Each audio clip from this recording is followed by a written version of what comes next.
Hands are tied, or are they? Sharon Horne-Ellstrom here, and our idiom today is hands are tied. Now, this is an expression that goes back to the 17th century. In 1642, a clergyman named Thomas Fuller, in his Holy State, wrote, and I'm going to look it up so I can get it exactly, when God intends a nation shall be beaten, he ties their hands behind them.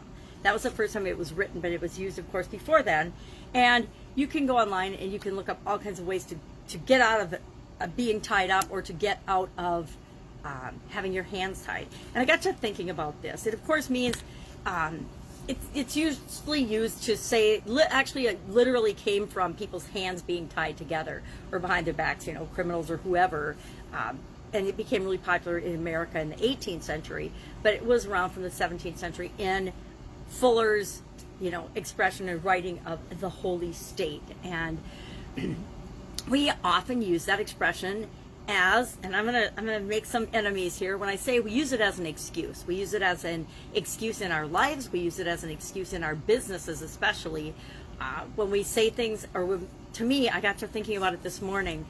It is the same as saying I can't do something. My hands are tied.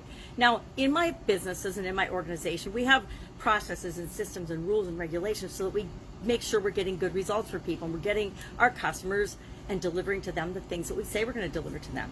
But oftentimes in customer service, when something goes wrong, and things inevitably go wrong in every business, in every organization, in everything.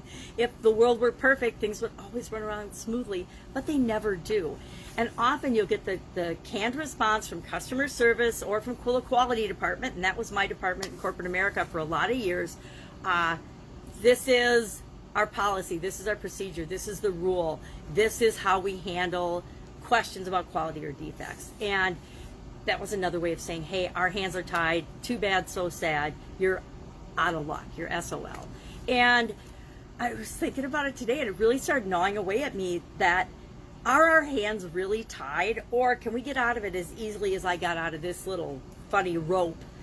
We can. It's a matter of looking for other possibilities, looking for other solutions, making sure that we don't put ourselves in a situation where we cause our customers or people that we serve or the people that we do business with to be unhappy or disappointed in our performance. We do that by doing what we say we're going to do. So I'm changing my tack and my thoughts about this particular idiom and expression, hands are tied, and really rethinking how I and anyone in my organization ever responds to somebody's complaint, including my family and friends and associates. If they have feedback or a concern or a complaint, I'm not going to say never, because I'm sure I will push back, but I'm going to ask questions to understand and really figure out what I can do about it. What are the possibilities? Because there's always things we can do, even if the laws change, even if it's a pandemic, even if COVID-19 has shut our business down. We don't have to throw in the towel and say it's over, we're not going to do anything, we're out of luck, we can't make a living anymore, we're just going to become a bag lady and live on the street. No, our hands are never that tied. We always have options, we always have choices, we always have decisions and things that we can do. So are your hands tied? Love to hear your thoughts on this one. Or are you using it as a way to be regimented, not be flexible, not solve problems, not incur some pain? Because usually we say no to something because we think it's going to cost, well, it might not be a priority for us, or because it's going to cause us some pain or expense. If I think back in my corporate life, a lot of the way things were handled were up to people other than just me. In my own business, when it was up to just me, we always found a way to find a solution that worked for the customer as well as worked for us. Because we always wanted to improve our processes to make sure that the challenge that they had would never happen again. And I am proud to say that in 37 years of making handmade Italian food, we only ever had one customer that didn't like the flavor of our meat ravioli. So what did I do? I sent him a bunch of cheese, and he became one of our best customers because he just didn't like meat. I'm like, well, then why did you buy meat and cheese raviolis? And, you know, it doesn't make sense, but do you want to argue with somebody, or do you just want to make them happy? So instead of making somebody disappointed in our company and maybe badmouth us or talk about us or say, oh, I don't like that company, they have made these meat ravioli and I don't like meat ravioli, we made a friend and a friend that became an actual advocate for our company and actually shared it with other people. So that's what we always strove for with the Italian food business. So are your hands tied? Do you have to follow the processes and procedures? Sometimes there's laws and rules and regulations we have to follow, unless depending on, who we are these days. But for the most part, there are morals and values and core values we have as an organization that we're going to live by. We're going to draw that line in the sand, and this is how we behave above the line all the time. And that's what we hold our people accountable to as well. But our hands, are they really literally tied? Or do we sometimes tie our own hands? This morning, I tied my own hands. I dropped my rope.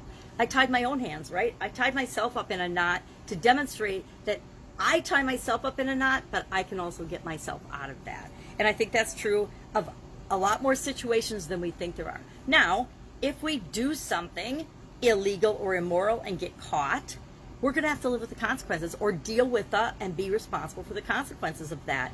But short of that, there is always a way to figure things out. There are so many possibilities in the world that we can't even imagine that we can use to grow and build and supersize our business.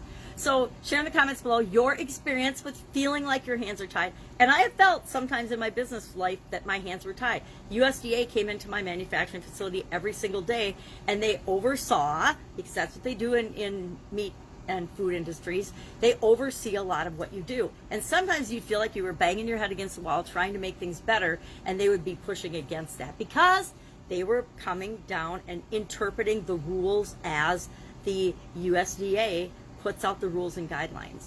So sometimes even if you wanted to do something better than what the rules and the guidelines were asking for, they would push against it. Go figure. So how have you experienced the hands are tied feeling, and what are you doing about it, and what could you possibly do about it? Have an awesome day. I will, of course, be with you tomorrow with another interesting idiom. What does it mean? Where does it come from? And how might you use it in your business and your life right now? If I can help you in any way, if you've got an idiom that you would like to know the meaning of, hit me up in the comments below, because I love, serving people better and sharing the history and possible applications and interpretations of things that are of interest to you. Have a great day, and I'll, of course, be with you tomorrow.